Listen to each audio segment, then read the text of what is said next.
Tem 14 anos, esta mãe que dá o almoço à filha antes de se preparar para ir à escola ver os horários deste ano letivo.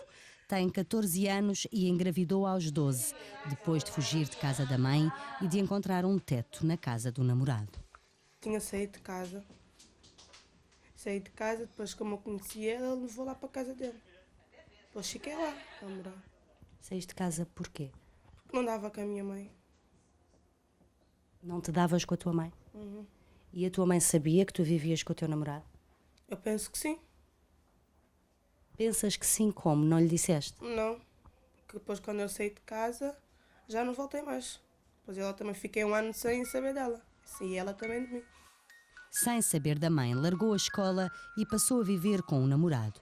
Iniciou a vida sexual, nunca pensou em engravidar, mas nunca se protegeu. Porquê é que não te protegeste? Não sei. Tomavas a pílula? Nunca tomaste? Como é que era? Nunca tomei. Diz? Nunca tomei. Porquê? Nunca, porque olha, nunca pensei. Nunca me receitaram nada disso. Também não ia me receitar com a idade que eu tinha. Ainda há muitas jovens que pensam que na primeira relação sexual que não se engravida e é logo naquela. Também há um bocadinho de falta de conhecimento no que toca ao facto de não houve penetração, só houve um toque, um contacto, mas através do contacto elas já podem engravidar. Na casa onde vive agora esta adolescente, há muitas histórias semelhantes. Dá beijinho, bebê. Dá beijinho, bebê. Dá beijinho. Dá beijinho. Dá beijinho, tia. Fiquei mais ou menos um mês sem tomar as pílulas, ia sempre buscar e nunca, o médico dizia sempre que não tinha as pílulas.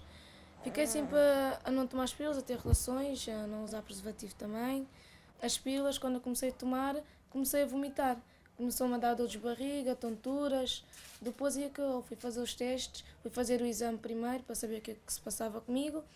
Não fiquei, acho que foi uma semana depois para as análises saírem. Depois, quando eu fui ver, disseram que estava positivo e que já estava grávida. A Mariana também é uma mãe adolescente, engravidou aos 15 anos.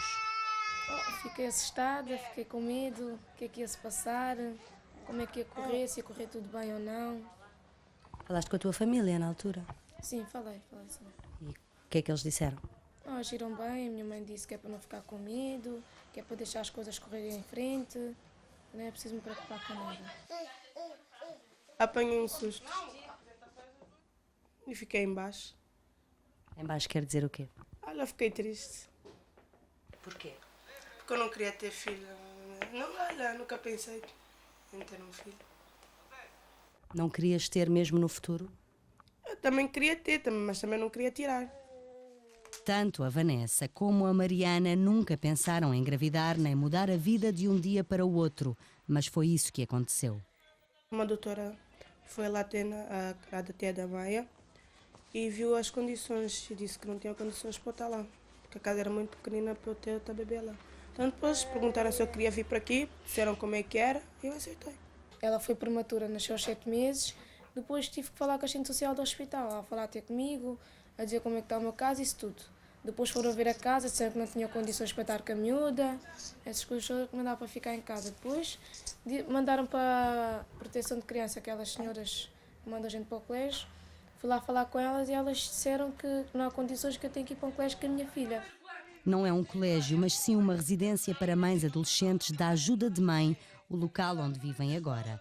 Não era isto que tinham planeado, mas é esta oportunidade que querem agora aproveitar.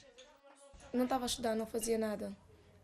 Depois de engravidar, quando entrei aqui para o colégio, é que eu comecei a estudar. Porquê é que não estavas a estudar? Foi uns problemas que aconteceram quando eu morava na casa do meu tio. Depois eu perdi o passe, morava muito longe da escola. Depois deixei de desistir da escola. Deixei no 7º. Não acabei o 7º todo. Tu estavas a estudar quando engravidaste? Não estava. Porquê? Porque eu parei a escola, porque também não sabia como começar, porque os meus documentos não estavam comigo, estavam com a minha mãe. Depois não estudei durante o ano. Só comecei a estudar quando entrei para aqui. Se estiverem na escola e engravidarem, desistem da escola, porque não querem ser vistas como a menina que engravidou.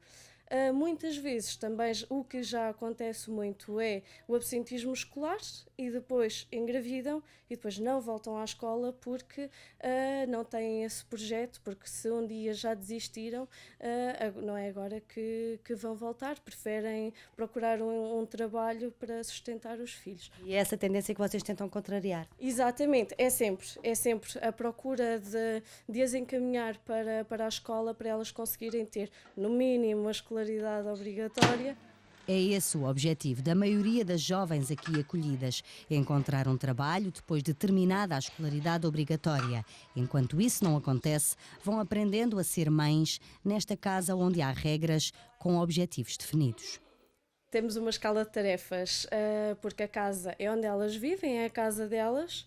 É, no fundo, orientada por ajudantes de lar, que são pessoas que estão cá todo o dia, mas são elas realmente que fazem as tarefas, são elas que têm que limpar a casa, que têm que assegurar as alimentações, as refeições são cozinhadas por elas. Quando não sabem, estão cá mesmo para aprender, que é para um dia saírem daqui e saberem como é que vão fazer as coisas para elas em casa. Uma mudança grande que começa no dia em que descobrem a gravidez. As primeiras estruturas de apoio revelam-se nos centros de saúde e nos hospitais. Aparecem muito assustadas, muito receosas e muitas vezes abandonadas pelo companheiro, pelo namorado, que, sobretudo se também é adolescente, desinveste a relação.